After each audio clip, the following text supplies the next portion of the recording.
সুন্দৰ পৰিৱেশ সমাধিস্থলীৰ এয়া পৰিৱেশটো আৰু দেখিছেই নহয় কি সুন্দৰ খাই ল'লোঁ কুঁহিয়াৰ ৰস সঁচাকৈ দেই আমাৰ দেশখন কেতিয়াও মানে নুচু ধৰে আৰু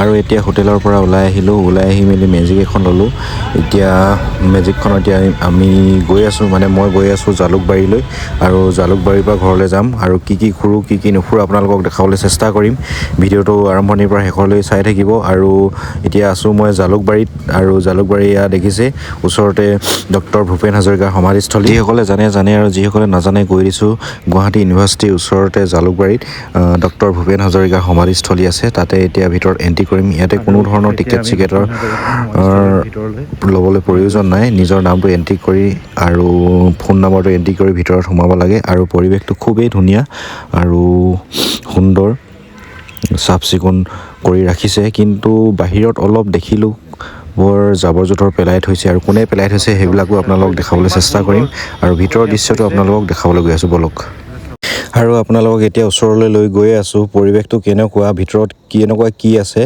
আৰু সেই যে মাজত দেখিছে আৰু এইফালে আছে বাগিচাখন আৰু এইফালে আছে ডক্টৰ ভূপেন হাজৰিকাৰ এটা প্ৰতিমূৰ্তি আৰু ষ্টাচু আছে ধুনীয়াকৈ আৰু আজি পৰিৱেশটো ধুনীয়া আৰু ইয়াতে মই চাউণ্ডটো মিউট কৰিবলগীয়া হৈছে কাৰণ ডক্টৰ ভূপেন হাজৰিকা দেৱৰ গান লাগি আছে কপিৰাইট লাগি যাব সেইবাবে আৰু মই আপোনালোকক কৈছোঁৱেই যে ডক্টৰ ভূপেন হাজৰিকা দেৱৰ গান লাগি আছে আৰু ইয়াতে মই ফাৰ্ষ্ট টাইম আহিছোঁ আৰু সেইকাৰণে ভাবিলোঁ যিসকলে দেখিছে তেওঁলোকৰ কাৰণে বেলেগ কথা আৰু মই প্ৰথম দেখিছোঁ সেইকাৰণে খুব ভাল লাগিছে পৰিৱেশটো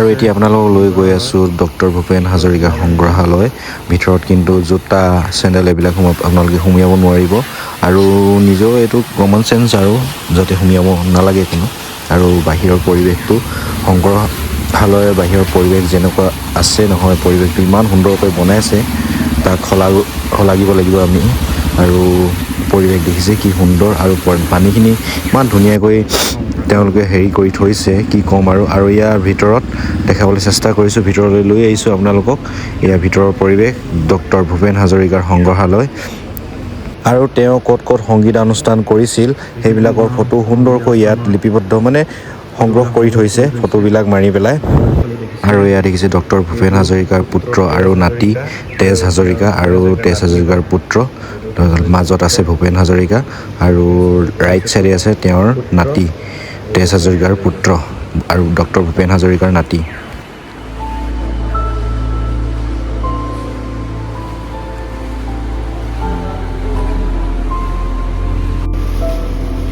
দেৱৰ লগত ডক্টৰ ভূপেন হাজৰিকা আৰু এনেধৰণে ডক্টৰ ভূপেন হাজৰিকাৰ স্মৃতিবিলাক ইয়াক সংগ্ৰহ কৰি ৰাখিবলৈ চেষ্টা কৰিছে আৰু খুব সুন্দৰকৈ কৰিছে আৰু এয়া হৈছে মাইক্ৰফোন আৰু তলত দিয়া আছে কলম নিচিনা দিয়া আছে পেন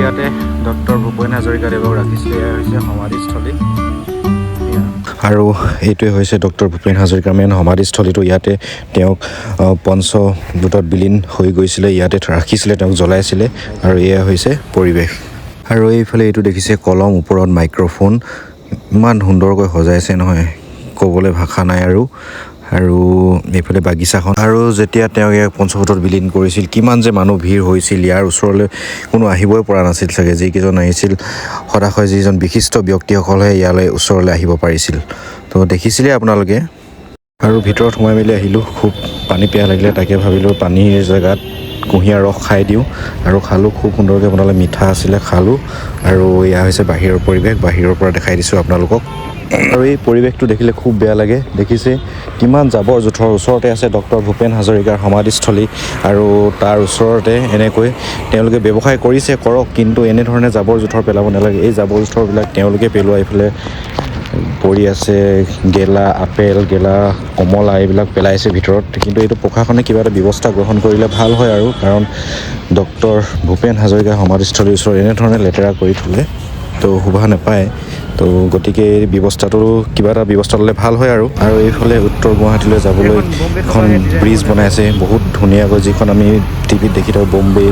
বম্বেতে আছে এনেকুৱা এখন ব্ৰিজ, আৰু ইয়াতে সেই দলংখনৰ আৰ্হিতে সুন্দৰকৈ বনাইছে তেওঁলোকে। আৰু আমি এতিয়া গৈ আছোঁ, নতুনকৈ লঞ্চ হৈছিলে যিখন পাৰ্ক ব্ৰহ্মপুত্ৰৰ পাৰত, সেইখনলৈ গৈ আছোঁ আৰু পৰিৱেশটো দেখাই গৈ আছোঁ আপোনালোকক। বনি আছে, নিৰ্মীয়মান অৱস্থাত আছে এই দলংখন উত্তৰ গুৱাহাটীলৈ যাবৰ কাৰণে।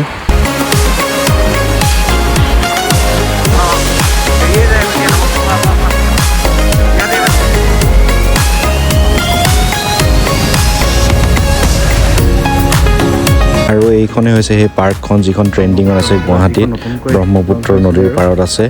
আৰু এতিয়ালৈকে টিকেটৰ ব্যৱস্থা কৰা নাই, পাছলৈ টিকেটৰ ব্যৱস্থা কৰিব। এয়া হৈছে টিকেটৰ ঘৰ, আৰু দেখিছে এতিয়ালৈকে অপেনিং হোৱা নাই, কিন্তু আৰু কেইদিনমান পাছত আহিলে কিন্তু টিকেট ল'ব লাগিব। আৰু এতিয়া কিন্তু ইয়ালৈ ভিতৰলৈ সোমাই যাওঁতে আপোনালোক চেকিং কৰে, আৰু খুব পৰিষ্কাৰ পৰিচ্ছন্ন কৰি ৰাখিছে। আৰু ইয়াৰ ভিতৰত সোমাই যায় আৰু আপোনালোকক অলপ দেখাবলৈ চেষ্টা কৰিম পৰিৱেশটো ভিতৰৰ। এয়া খুব সুন্দৰ কিন্তু। আৰু কি কয়, ইফালে আছে উমানন্দ মন্দিৰ, তাৰ ওচৰতে আছে এইখন নতুন পাৰ্কখন।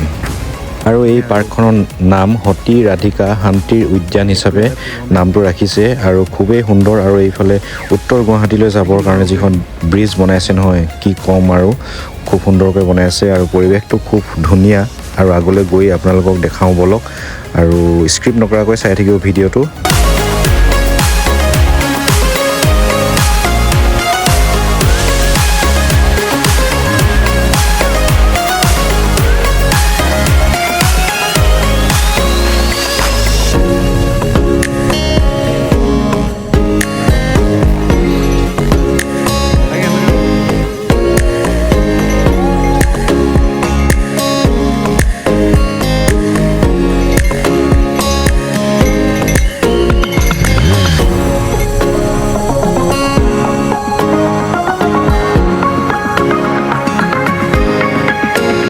এতিয়া আমি আছোঁ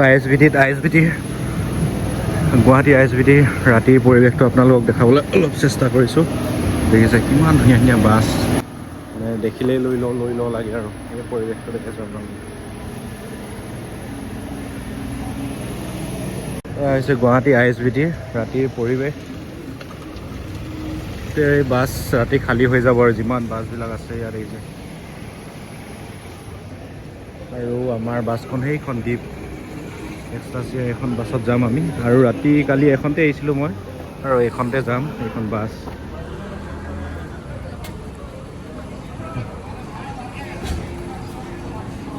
এইখন বাছতে যাম আমি।